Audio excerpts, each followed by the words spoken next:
अस्सलामुअलैकुम फ्रेंड्स, मैं Khan Nazmi Sharif. Welcome to FH2 classes. आज की इस वीडियो में हम लोग सेट 5 जो कर रहे हैं उसकी रीजनिंग के क्वेश्चन हमारे चल रहे हैं। तो आज की जो वीडियो है ये चौथी वीडियो है। 3 वीडियोस में हम लोगों ने कुछ क्वेश्चंस को कवर किए हैं। आज की इस वीडियो में हम लोग आगे के क्वेश्चन को कवर करेंगे। ओके, तो देखिए यहाँ पर जो पहला सवाल है क्या है, वो सीटिंग अरेंजमेंट से रिलेटेड क्वेश्चन है ये। और इसी तरह का जो इसी गिवन इन्फॉर्मेशन के ऊपर पहले भी हम लोग सीटिंग अरेंजमेंट का क्वेश्चन कर चुके हैं। किस तरह से सीटिंग अरेंजमेंट करना है वो मैं आपको बता चुकी हूँ। लेकिन जो लोग मेरी वीडियो ये पहली बार देख रहे हैं उनके लिए मैं आज दोबारा से बता देती हूँ कि सीटिंग अरेंजमेंट में कैसे हमको अरेंज करना है अकॉर्डिंग टू इन्फॉर्मेशन। ओके, तो देखिए पहले तो यहाँ पर हम देखेंगे कि क्या मालूमात दी हुई है हमको, पहले हम वो रीड कर लेंगे अच्छे से। क्या है, देखिए, study the following information carefully and answer the given question. क्या है, देखिए, ABCDEFGNHR seating around a square table. कहाँ पर सीट कर रहे हैं ये लोग? स्क्वायर टेबल पर।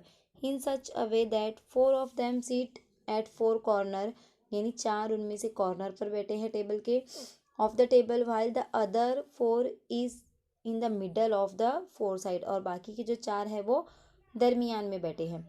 Those who at in the middle of the 4 side face the centre, यानी जो कॉर्नर पर बैठे हैं उनका फेस कहाँ पर है? सेंटर की तरफ है। While those who seat at the 4 corners face outside, और जो कॉर्नर पर बैठे हैं यानी जो दरमियान में बैठे हैं उनका फेस सेंटर की तरफ है, और जो बाहर जो कॉर्नर पर बैठे हैं उनका फेस कहाँ पर है? बाहर की तरफ है। Okay, A seat third to the left of C, यानी जहाँ पर भी सी बैठा है ए उसके लेफ्ट में थर्ड नंबर पर है। Who does not seat at any of the corner, यानी सी जो है वो किसी भी कॉर्नर पर मौजूद नहीं है, और उसके लेफ्ट में थर्ड नंबर पर फिर ए है। मतलब सी की पोजीशन बता दी कि सी कॉर्नर पर नहीं, मतलब सी जो 4 लोग मिडल में बैठे हैं उनमें से एक है। Okay, E seat third to the left of F, अब जो ई है वो एफ के लेफ्ट में थर्ड नंबर पर है। Who is not respectively who is not an immediate neighbour of C, जो कि सी का इमीडिएट नेबर नहीं है, यानी ई कहाँ पर बैठा है? Third to the left of F. E कहाँ पर है? एफ के लेफ्ट में थर्ड पर है। Okay, who is not not an immediate labour of C, और ई जो है वो सी का इमीडिएट लेबर नहीं है, मतलब फौरन उसके बाद नहीं आता है वो। BNHR neither immediate neighbour of BNHR neither immediate neighbour of each other nor A and D, यानी जो बी और एच है वो एक दूसरे के भी नेबर नहीं हैं और ए और डी के भी नेबर नहीं हैं। E and G seat opposite to each other, अब ई और जी की पोजीशन बताई गई, ई की पोजीशन यहाँ पर भी बताई है कि लेफ्ट के ई एफ के लेफ्ट में थर्ड नंबर पर है, और जी के कैसे है? वो अपोजिट में है। Okay, F can not seat opposite C, और जो एफ है वो सी के अपोजिट में नहीं बैठ सकता है। Who among the following seat third to the left of H, तो एच के लेफ्ट में थर्ड नंबर पर कौन है? तो अब देखिए, इस मालूमात की बिना पर हमको क्या करना है? पहले फिगर ड्रॉ करना है। ओके,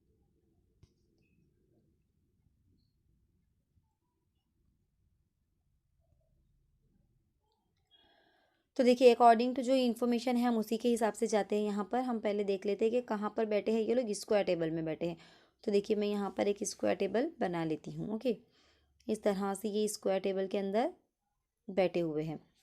अब क्या कहा गया है कि 4 लोग, सॉरी,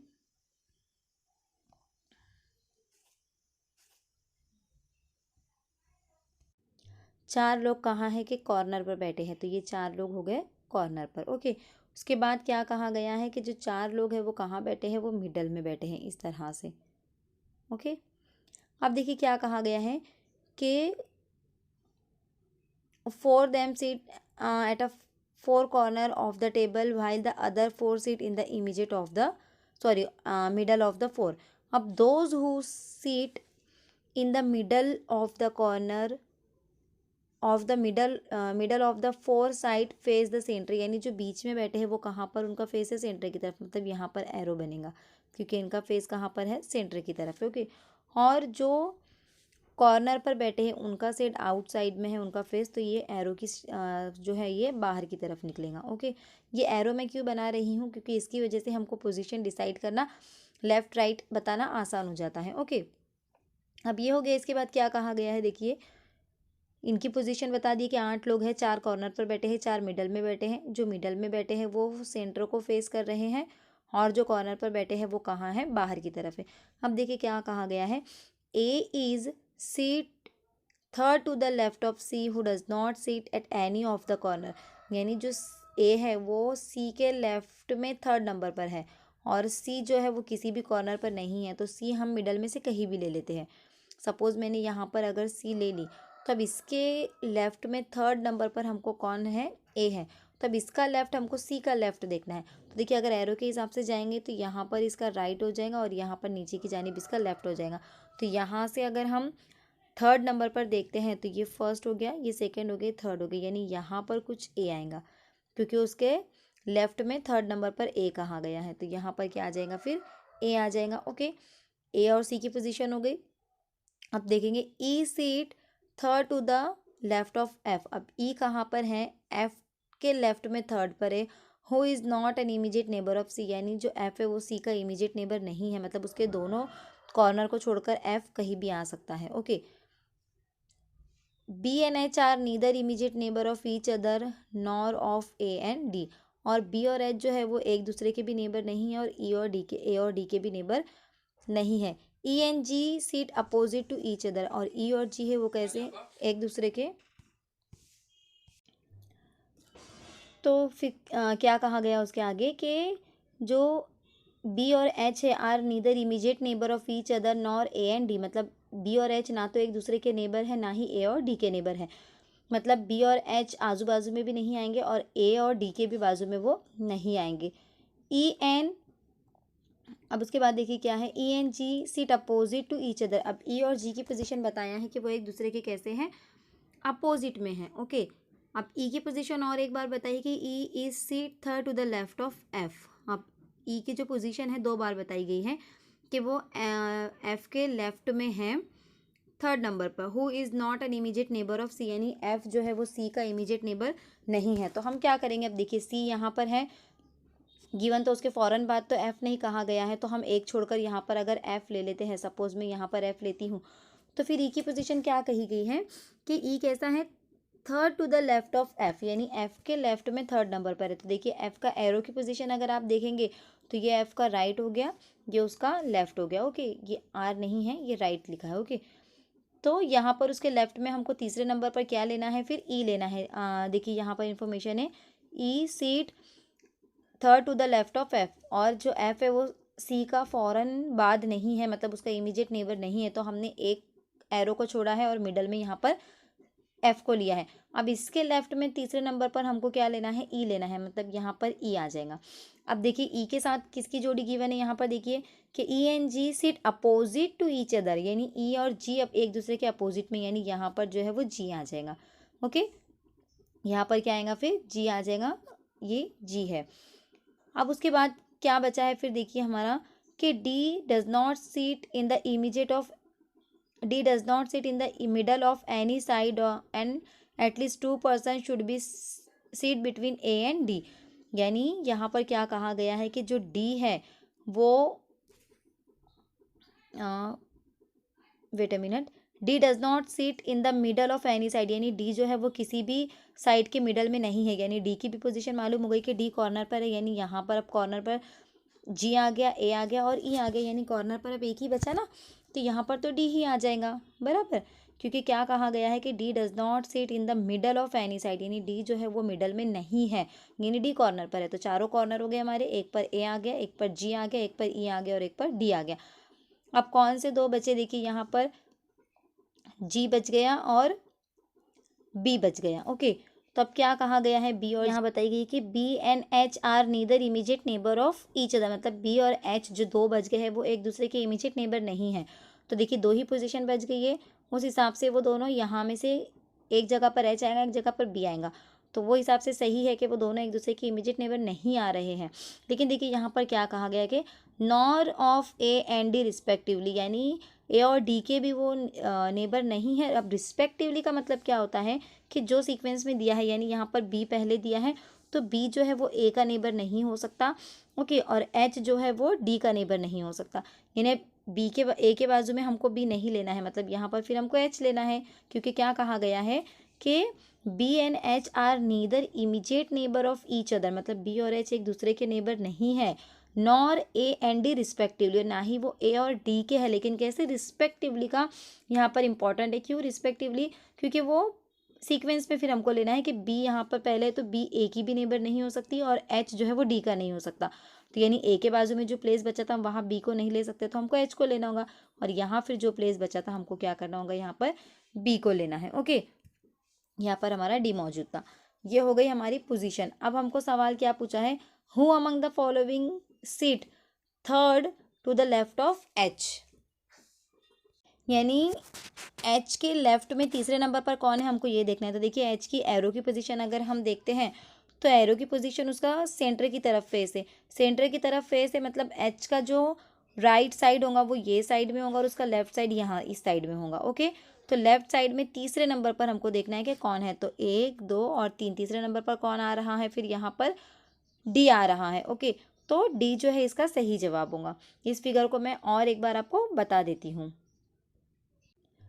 आप देख सकते हैं डी यहाँ पर सही जवाब गिवन है। मैं यहाँ पर एक बार फिगर फिर से ड्रॉ कर लेती हूँ, आपको अच्छे से समझ में आ जाएगा। देखिए यहाँ पर कुछ इस तरह से स्क्वायर में थे वो लोग, ओके। उसके बाद क्या कहा गया था कि 4 लोग कॉर्नर पर बैठे हैं, इधर 4 लोग कॉर्नर पर हैं। जो कॉर्नर पर है उनके फेस कहाँ पर है, बाहर की तरफ है, तो एरो भी हम कहाँ बनाएंगे, बाहर की ओर बनाएंगे। ओके, इस तरह से बाहर की ओर एरो बने। अब उसके बाद इनकी बाहर के 4 कॉर्नर पर फिर सिचुएशन के हिसाब से कौन आया था हमारा, यहाँ पर डी आ गया था, यहाँ पर जी आया था, यहाँ पर ए आया था हम लोगों का, और उसके बाद यहाँ पर कौन आया था, ई आया था। उसके बाद क्या कहा गया है, फिर देखिए मिडल में जो है उनका फेस सेंटर की तरफ है, मतलब एरो यहाँ पर बनेंगे, सेंटर की ओर बनेंगे। ये हो गया। अब सेंटर में कौन कौन आए थे, फिर हमने सबसे पहले सी को लिए थे, सी के सेकेंड हमने लिए थे एफ, उसके बाद यहाँ आया था हम लोगों का एच, और यहाँ आया था हमारा बी। तो सवाल क्या था कि एच के लेफ्ट में तीसरे नंबर पर कौन आएगा, तो एच का लेफ्ट, यानी देखिए एरो के हिसाब से जाएंगे तो ये साइड में उसका लेफ्ट हो रहा है, तो ये 1 ये 2 और ये 3, तो option number D, option number C यानी डी इसका सही जवाब है। ऑप्शन नंबर सी में गिवन है डी जो नाम का पर्सन है वो, तो यहाँ पर इसका सही जवाब ऑप्शन नंबर सी होगा। ओके, नेक्स्ट क्वेश्चन देखिए, एनालॉगी से रिलेटेड क्वेश्चन है ये यहाँ पर गिवन। तो अब देखिए यहाँ पर ये जो एनालॉगी है इसको हमको, इनके बीच में क्या रिलेशन है इसको पहचान कर हमको यहाँ पर सवालिया निशान की जगह पर क्या आया है वो देखना है। ओके, तो अब देखिए पहले तो हम यहाँ पर एच के एन और क्यू को देख लेते हैं कि इनके बीच में क्या क्या रिलेशन है। तो देखिए हम यहाँ पर नंबरिंग कर लेते हैं। एच का नंबर कितना है अगर हम देखेंगे तो एच का नंबर है 8। ओके, के का नंबर कितना है, के का नंबर है 11। एन का नंबर कितना है, एच के एन है। ओके, एन का नंबर कितना है, फिर एन का नंबर है 14, और जो क्यू है क्यू का नंबर है 17। तो अब इनके बीच में कितने का डिफरेंस देखिए, यहाँ पर 3 का डिफरेंस है। ओके, 11 से 14 के बीच में भी 3 का डिफरेंस है, 14 से 17 के बीच में भी 3 का डिफरेंस है, मतलब यहाँ पर 3 के डिफरेंस को फॉलो किया गया है। और उसके बाद नेक्स्ट वाला देखिए, उसमें हमको कोई भी गैप नज़र नहीं आ रहा है, फॉरन ए बी सी और डी सीरियली है। तो यानी हमको ये देखना है कि फिर ये वाली जोड़ी में भी अगर 3 का डिफरेंस है तो अगला वाला इसके साथ जो पेयर आएगा उसमें हमको कोई भी गैप नहीं चाहिए अकॉर्डिंग टू अल्फ़ाबेट सीरीज़। तो यहाँ पर मैं लिख लेती हूँ एस वी वाई और ये बी। तब एस का नंबर कितना है, 19 है। वी का कितना नंबर है, वी का नंबर है 22। वाई का कितना नंबर है, वाई का नंबर 25 है। और बी का नंबर कितना है, बी का सेकंड है। तो देखिए 19 से 22 तक अगर हमको पहुंचना है तो 20, 21 और 22, यहाँ पर भी हमको 3 का डिफरेंस नज़र आ रहा है। 22 से 25 के बीच में भी 3 का डिफरेंस है, और यहाँ पर अगर हम देखेंगे तो 26 जेड आता है, फिर उसके बाद ए आता है और फिर बी, मतलब यहाँ पर भी हमको 3 का ही डिफरेंस नज़र आ रहा है। ओके, तो अब यहाँ पर हमको फिर क्या करना है, इसके बाद जो इसके साथ जो जोड़ी आएंगी यहाँ पर सवालिया निशान की जगह, उसमें फिर हमको ए बी सी डी की ही तरह सीरियली नंबर लेने हैं। ओके, अब ए बी सी डी की तरह सीरियली नंबर कहाँ पर है हम देख सकते हैं, देखेंगे भी देखिए TQMK यहाँ पर ये सीरियली नहीं है। WXYZ ये नज़र आ रहा है हमको कि ये सीरियली है, WXYZ। अब ZVT ये भी सीरियली नहीं है। लास्ट वाला ऑप्शन भी देख लेते हैं, ADGJ ये भी सीरियली नहीं है। मतलब पहला इस एनालॉगी के अंदर जो पहला ग्रुप है उसमें 3-3 का डिफरेंस है और दूसरे ग्रुप के अंदर कोई भी फ़र्क नहीं है, सीरियली गिवन है। तो सेम वही चीज़ हमको यहाँ पर करनी है कि यहाँ पर भी 3-3 का गैप है, तो यहाँ पर हमको क्या करना है, फिर जो सीरियली मौजूद है अल्फ़ाबेट सीरीज़ में वो ग्रुप को लेना है। तो WXYZ जो है इसका सही जवाब होगा, ऑप्शन नंबर बी। देख सकते हैं आप लोग, ऑप्शन नंबर बी सही जवाब है। देखिए अगला सवाल वापस से सीटिंग अरेंजमेंट के ऊपर है, तो मैं डायरेक्टली अभी यहाँ पर सीटिंग अरेंजमेंट का फिगर ड्रॉ करके आपको आंसर बता देती हूँ, क्योंकि एक बार मैं ड्रॉ कर चुकी हूँ तो एक ही बार हमको अच्छे से उसको थोड़ा सा टाइम लगेगा, लेकिन फिर भी हमको उसको ड्रॉ करके रख देना है, क्योंकि उसी सवाल के ऊपर हमारे 5 मार्क्स डिपेंड करते हैं। ओके, तो पहले हम सवाल पढ़ लेते हैं। क्या है कि जो मालूमात दी गई है उसके हिसाब से जब हम सीटिंग अरेंजमेंट करते हैं तो what is the position of B with respect to F, यानी बी की पोजीशन एफ के हिसाब से क्या होंगी, हमको ये देखना है। तो हम पहले फिगर ड्रॉ कर लेंगे इसका। ओके, तो देखिए कुछ इस तरह से हमने फिगर ड्रॉ किए थे, पोजीशन हमने बनाए थे। मैं डायरेक्टली बना रही हूँ, पहले क्वेश्चन में मैं बता चुकी हूँ। तो क्या कहा है, what is the position of B with respect to F, F के हिसाब से बी की पोजीशन क्या है। देखिए एफ यहाँ पर मौजूद है, बी यहाँ पर मौजूद है। तो अब अगर हम इसके एफ के राइट से जाते हैं तो कितने नंबर पर आता है, 1 2 3 और 4, यानी राइट से 4 नंबर पर। राइट से कितने नंबर पर, 4 नंबर पर। और लेफ्ट से अगर हम जाते हैं तो 1 2 3 4, लेफ्ट से भी 4 नंबर पर आ रहा है, यानी चाहे लेफ्ट से पकड़ो चाहे राइट से पकड़ो, बी की जो पोजीशन है वो एफ के हिसाब से कितने नंबर पर है, 4 नंबर पर है। तो यही ऑप्शन हमको देखना है, 4 टू द लेफ्ट। तो देखिए ऑप्शन नंबर सी में ही मौजूद है 4 टू द लेफ्ट, तो ऑप्शन नंबर सी जो है इसका सही जवाब होगा। देखिए 4 to the left. Okay, next question देखिए क्या है, ये स्टेटमेंट और कंक्लूजन से रिलेटेड क्वेश्चन है। तो जो स्टेटमेंट गिवन है हमको क्या करना है, उसके हिसाब से जो कंक्लूजन है क्या वो सही है, हमको वो देखना है। तो देखिए पहला जो स्टेटमेंट है वो क्या है, ऑल मेन आर वुमन, और सेकेंड वाला है ऑल वुमेन आर क्रेजी। तो अब हम पहले क्या करेंगे, यहाँ पर ड्रॉ कर लेते हैं। अब ऑल गिवन है कि ऑल मेन जो है वो वुमन है, तो ऑल के लिए जो सर्कल एक दूसरे के अंदर आते हैं। ओके, किसे ऑल कहा गया है, ऑल मैन।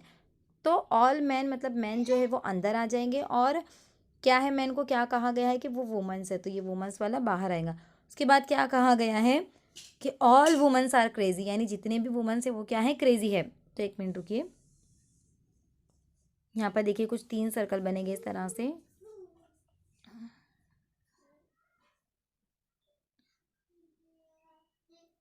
हाँ, पहले क्या है देखिए, ऑल मेन आर वुमेन, यानी जितने भी मैन है वो क्या है, वुमन है। तो यहाँ पर ये मैन का हो गया, ये जो सेकंड वाला है ये वुमन का हो गया। उसके बाद क्या कहा गया कि ऑल वुमेन्स आर क्रेजी, यानी जितनी भी वुमेन्स है वो क्रेजी है, मतलब फिर वो क्रेजी वाले सर्कल के अंदर आ जाएंगे। तब कंक्लूजन देखना है हमको, क्या कंक्लूजन है कि ऑल मेन आर क्रेजी, यानी कि सारे जो मर्द है वो भी क्रेजी में आ रहे हैं, सारे मेन तो आ रहे हैं। देखिए क्रेजी वाला बड़ा सर्कल है और छोटे वाला जो मैन का सर्कल है इसके अंदर आ रहा है, मतलब पूरी तरह से आ रहा है। तो ये सही हो जाएगा इसका। ऑल क्रेजी आर मैन, यानी जितने भी क्रेजी है क्या वो सारे के सारे मैन है, जी नहीं। देखिए ये वाला जो पार्ट है ये वाला मैन का नहीं है, ये वाला पार्ट भी वुमन का है, सिर्फ इतना पार्ट मैन वाला है, यानी सारे के सारे क्रेजी लोग मैन नहीं है। पूरे मैन जो है वो क्रेजी में आ रहे हैं, लेकिन पूरे के पूरे क्रेजी लोग मैन में आ रहे हैं क्या, नहीं आ रहे हैं। तो ये वाला सेकेंड वाला इसमें नहीं आएगा। Some of the crazy are women, यानी जो कुछ क्रेजी है वो वुमन में आ रही हैं। तो जी हाँ, देखिए ये जो वुमन का पार्ट है क्रेजी में, ये बड़ा सर्कल आप देख सकते हैं इस तरह से, ये जो ग्रेटर सर्कल है ये क्रेजी का है, और ये सपोज वुमन का है। ओके, तो ये जो ये वाला पार्ट है इसको हम छोड़ देंगे, तो हम इसको सम क्रेजी मानेंगे। मतलब सम क्रेजी क्या हो रही है, वुमेन्स हो रही है, पूरी की पूरी क्रेजी वुमन नहीं हो रही है, सम कहाँ है, तो ये भी सही हो जाएगा। Some of the crazy are man, कुछ जो क्रेजी लोग हैं वो मैन है, तो जी हाँ, पूरे के पूरे क्रेजी मैन में आ रहे हैं क्या, नहीं। वापस से वही सिचुएशन की, ये बड़ा सर्कल क्रेजी का है, ये छोटा सर्कल मैन का है, तो ये मैन है ये क्रेजी है। तो ये जो बच गया कुछ वाला हिस्सा ये नहीं है, क्रेजी का ऐसा हिस्सा नहीं है जो कि मैन है, मतलब सम क्रेजी ही मैन में आ रहे हैं। ओके, समझ में आ रहा है आपको कैसे गिवन है। यहाँ पे एक बार फिर से देखिए कि ये जो बड़ा सर्कल है ये क्रेजी का है, उसके अंदर ये जो है ये वुमन है, उसके अंदर ये जो है मैन है। तो अब ये पूरे के पूरे मैन जो है वो क्रेजी के अंदर तो आ रहे हैं, ये पूरे के पूरे मैन हैं, ये वाला वुमन है और ये वाला क्रेजी है। तो पूरे के पूरे जो मैन है वो कहाँ पर आ रहे हैं, क्रेजी के अंदर आ रहे हैं। लेकिन सारे के सारे जो क्रेजी है पूरे बड़े सर्कल वाले वो मैन के अंदर आ रहे हैं क्या, नहीं। तो सम वाला सही होगा, तो ऑल मेन आर क्रेजी ये सही हो जाएगा। ऑल क्रेजी आर मैन ये नहीं होगा, ये गलत हो जाएगा। Some of the crazy are women, जी हाँ देखिए क्रेजी का जो ये वाला पार्ट है वो वुमन में आ रहा है, यानी सम पार्ट आ रहा है, क्रेजी का पूरा नहीं आ रहा है, तो ये भी सही हो जाएगा। Some of the crazy are man, crazy का ये वाला जो पार्ट है, देखिए ये क्रेजी का सर्कल है, इसमें जो छोटा सर्कल ये वाला जो पार्ट है, तो ये सम क्रेजी लोगों के लिए आ रहा है, मतलब some of the crazy are man, यानी ये जो क्रेजी इतना बड़ा सर्कल गिवन है इनमें से इतना ही हिस्सा मैन के लिए गया है, बाकी का गया है कि इतना बच गया ना, ये तो नहीं आ रहा है मैन के अंदर। तो इसका मतलब क्या हो गया कि सम पार्ट ही है क्रेजी का जो मैन के अंदर आ रहा है, तो ये वाला भी सही हो जाएगा। तो यानी 1 3 एंड 4 ये वाले यहाँ पर सही होंगे। ओके, तो ऑप्शन में देख लेते हैं हम लोग 1 3 और 4। ऑप्शन नंबर सी के अंदर मौजूद है 1 3 और 4, तो ऑप्शन नंबर सी जो है इसका सही जवाब होगा। उर्दू में भी देख लेते हैं एक बार हम लोग क्या है कि देखिए उर्दू में क्या कहा गया, तमाम मर्द जो है वो औरतें हैं, यानी यहाँ पर हम इसको उर्दू के हिसाब से भी मैं बना लेती हूँ। देखिए ये हो गए 3 सर्कल इस तरह से, एक यहाँ पर, एक ये इस तरह से यहाँ पर, और एक ये छोटे वाला। क्या कहा गया है कि तमाम मर्द क्या है, औरतें हैं, मतलब ये तमाम मर्द आ जाएगा। ओके, काय में आ रहा है वो औरतों में, यानी ये औरतों का आ जाएगा। ओके, उसके बाद क्या कहा गया है कि तमाम औरतें जो है वो कमज़ोर है, यानी क्रेजी है। तो तमाम औरतें, ये पूरी की पूरी औरतें, ये यानी ये कहाँ पर आएंगे, ये कमज़ोर के अंदर, क्रेजी के अंदर आएगा यहाँ पर। ओके, तो पूरी शामिल हो गई, पूरा दायरा उसके अंदर शामिल हो जाएगा। जब ऑल कहा जाता है तो जिसे भी ऑल कहा जाता है उसको छोटा सर्कल बनाना है, और जो कहा जाता है उसको बड़ा सर्कल। अब यहाँ पर देख लेते हैं हम, ये तमाम मर्द कमज़ोर है, तो देखिए तमाम मर्द, ये जो मर्द वाला छोटा सर्कल ये कमज़ोर के अंदर आ रहा है, तो ये सही हो गया। तमाम कमज़ोर मर्द है, पूरे के पूरे जो कमज़ोर का ग्रुप है क्या वो मर्द में शामिल हो रहा है, नहीं, क्योंकि इसका जो सर्कल है कमज़ोर का वो बड़ा है और मर्द का उसमें छोटा है, तो ये जो बाकी का पार्ट बच गया वो उसमें नहीं आ रहा है, तो ये गलत हो जाएगा। कमज़ोर में से कुछ औरतें हैं, यानी ये जो कमज़ोर वाला पार्ट है, ये जो बड़ा सर्कल है ये वाला, इनमें से कुछ औरतों का है, तो जी हाँ देखिए देख सकते हैं हम लोग, ये वाला जो पार्ट है ये औरतों का पार्ट है उसमें से। ओके, तो ये भी सही हो गया। कमज़ोर में से कुछ मर्द हैं, तो जी हाँ देखिए ये बड़ा सर्कल कमज़ोर का है, इसमें से कुछ हिस्सा ये वाला जो है ये मर्द का आ रहा है, तो ये भी क्या हो जाएगा, फिर सही हो जाएगा। तो इस हिसाब से ऑप्शन नंबर 1 3 और 4 जो है सही होगा। अगला सवाल बहुत ही आसान है, देखिए क्या है, in the given question find the answer figure in which question figure embedded, यानी ये जो क्वेश्चन फिगर हमको गिवन है, तो ये 4 ऑप्शन में से ये किस में हमको नज़र आ रहा है, हमको वो ढूंढना है। तो बिल्कुल भी इसको ढूंढने की ज़रूरत नहीं है, वो खुद ही मिल गया हमको, ऑप्शन नंबर ए के अंदर मौजूद है। बाकी के तीन की तीनों बिल्कुल भी यहाँ पर मैच नहीं कर रहे हैं, ये वाला जो पार्ट है ये सिर्फ हमको ऑप्शन नंबर ए में ही नज़र आ रहा है, तो ए फिगर जो है इसका सही जवाब होगा option number A. Okay, next question देखिए, सिलोजिज्म से रिलेटेड क्वेश्चन है ये भी, वैन डायग्राम से related actually. The diagram below represent the student who study physics chemistry and mathematics, यानी देखिए क्या है, जैल में बहुत ब्लर हो रहा है, ये समझ में नहीं आ रहा है, तो यहाँ पर देखिए क्या दिया है हम लोगों को कि ये जो फिगर है इसके अंदर हमको ऐसे स्टूडेंट बता रहे हैं कि जो मैथमेटिक्स फिजिक्स और केमिस्ट्री की स्टडी कर रहे हैं। अब सवाल क्या है, देखिए यहाँ पर हमको तीनों को भी इन्होंने जम कर दिया, आपस में मिक्स कर दी, मतलब कुछ स्टूडेंट ऐसे हैं जो फिजिक्स मैथमेटिक्स केमिस्ट्री तीनों को पढ़ रहे हैं, कुछ ऐसे हैं जो फिजिक्स और मैथमेटिक्स पढ़ रहे हैं, कुछ ऐसे हैं जो फिजिक्स और केमिस्ट्री को पढ़ रहे हैं। देखिए मैं यहाँ पर आपको एक एक बता देती हूँ कि देखिए जो टी वाला पार्ट, सॉरी फिगर को थोड़ा सा बड़ा करके हम समझते हैं। देखिए कि ये जो टी वाला पार्ट है, ये जो टी है वो कौन कौन से सर्कल में शामिल हो रहा है, देखिए केमिस्ट्री वाले में और फिजिक्स वाले में, यानी टी ऐसा है जो फिजिक्स और केमिस्ट्री दोनों की पढ़ाई कर रहा है। ओके, अब यू वाले को अगर हम देखते हैं तो यू वाला किस किस में आ रहा है, इस वाले सर्कल में, यानी केमिस्ट्री वाले में आ रहा है, ओके, फिजिक्स वाले में आ रहा है, और ये मैथ्स वाले में भी आ रहा है, मतलब यू ऐसा है जो फिजिक्स केमिस्ट्री और मैथमेटिक्स तीनों की पढ़ाई कर रहा है। उसके बाद अगर हम यहाँ पर सी की बात करते हैं तो सी सिर्फ मैथमेटिक्स में आ रहा है, मतलब वो सिर्फ मैथ्स की स्टडी कर रहा है।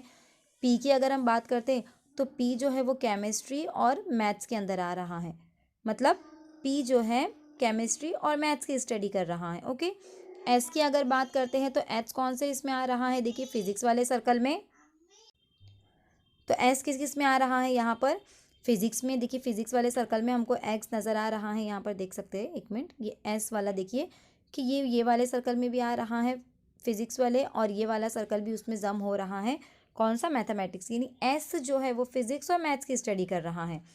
अब सिर्फ एक एक सब्जेक्ट की स्टडी करने की बात अगर करें हम, तो सी जो है वो सिर्फ मैथ्स की स्टडी कर रहा है, ए जो है सिर्फ केमिस्ट्री की कर रहा है, और आर जो है सिर्फ फिजिक्स की कर रहा है, क्योंकि ये किसी भी सर्कल के कॉम्बो में, ये कॉम्बिनेशन में नहीं आते हैं। अब सवाल की तरफ जाते हैं हम लोग। सवाल क्या है देखिए कि हमको ऐसे स्टूडेंट को ढूंढना है कि who study both physics and chemistry but not mathematics, यानी सिर्फ फिजिक्स और केमिस्ट्री वाले स्टूडेंट को हमको देखना है, मैथ्स वाले नहीं लेना है। सिर्फ फिजिक्स और केमिस्ट्री की स्टडी जो कर रहे हैं, यानी दोनों के मिलाकर, फिजिक्स केमिस्ट्री दोनों मिलाकर जो स्टडी कर रहे हैं, वो स्टूडेंट हमको यहाँ पर निकालना है। तो देखिए फिजिक्स और केमिस्ट्री कहाँ पर है, अगर ये सर्कल को मैं थोड़ा सा शक्ल को बड़ा कर देती हूँ, तो देखिए फिजिक्स कहाँ पर नज़र आ रहा है हमको, ये फिजिक्स हो गया, ये केमिस्ट्री हो गया, यानी ये दो सर्कल को मिलाकर कौन सा अल्फ़ाबेट हमको नज़र आ रहा है। तो देखिए यहाँ पर टी जो है ये दोनों सर्कल के मिलाप में आ रहा है, मतलब यहाँ पर इस तरह से ये भी सर्कल है और इस तरह से ये सर्कल है, तो इस वाले पार्ट में जो है हमको नज़र आ रहा है टी, यानी टी ऐसा है जो फिज़िक्स भी पढ़ रहा है, क्योंकि ये फिज़िक्स का है और ये केमिस्ट्री का है, तो टी ऐसा है जो फिज़िक्स और केमिस्ट्री दोनों को पढ़ रहा है। तो क्या आएगा इसका, टी इसका सही जवाब होगा, ऑप्शन नंबर डी देख सकते हैं आप लोग।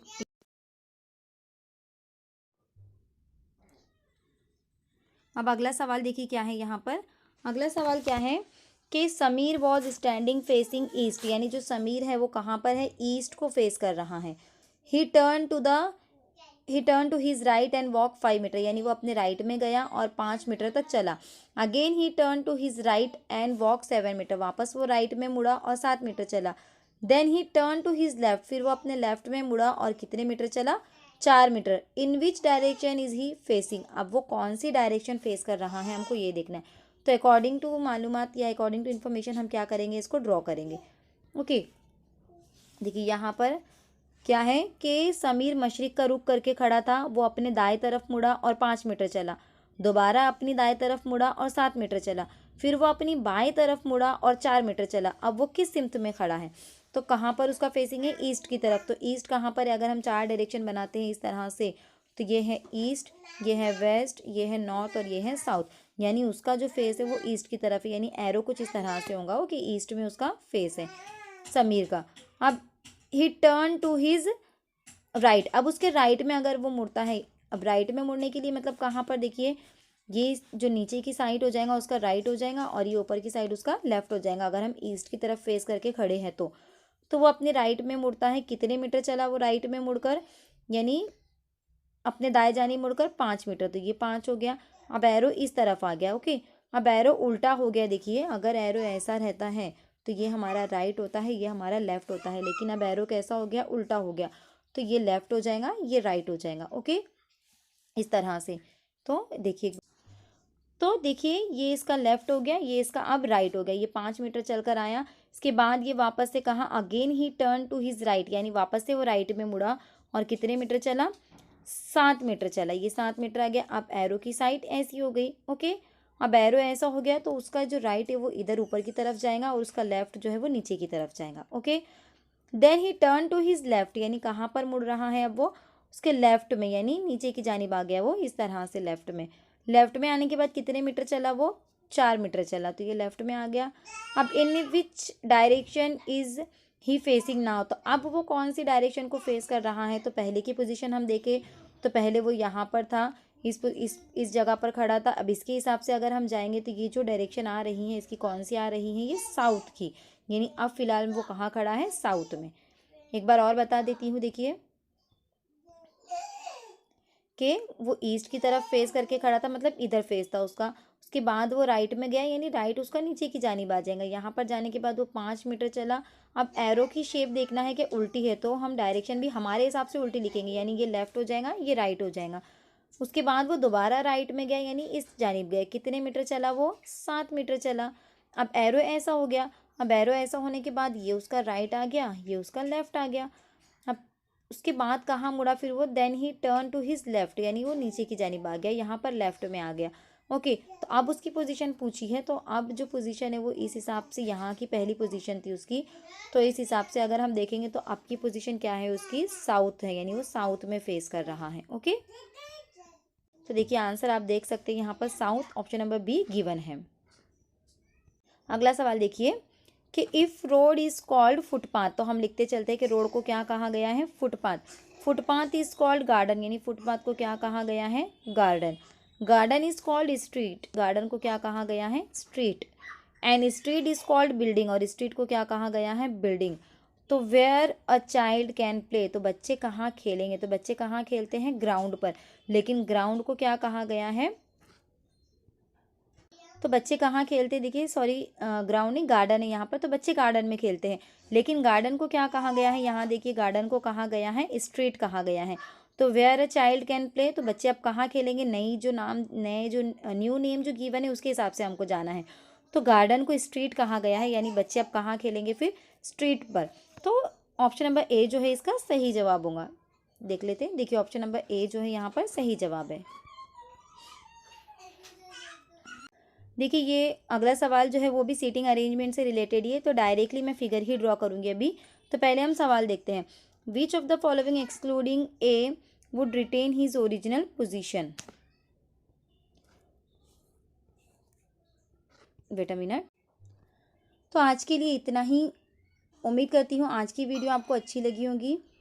जो भी बातें आपको बताई गई है वो अच्छे से समझ में आई होंगी। अगर कुछ नहीं समझ में आता है, कोई आपका सजेशन है, तो आप मुझे कमेंट करके बता सकते हैं। इंशाल्लाह उस पर मैं ज़रूर अमल करूँगी और बेहतर से बेहतर रहनुमाई करने की कोशिश करूँगी। तो आज की वीडियो आपको कैसी लगी मुझे कमेंट करके ज़रूर बताएं। अगर आप चैनल पर नए हैं तो चैनल को सब्सक्राइब ज़रूर कीजिए और वीडियो को लाइक और शेयर करना बिल्कुल भी ना भूलें। मुझे दुआ में याद रखिए। अल्लाह हाफिज़।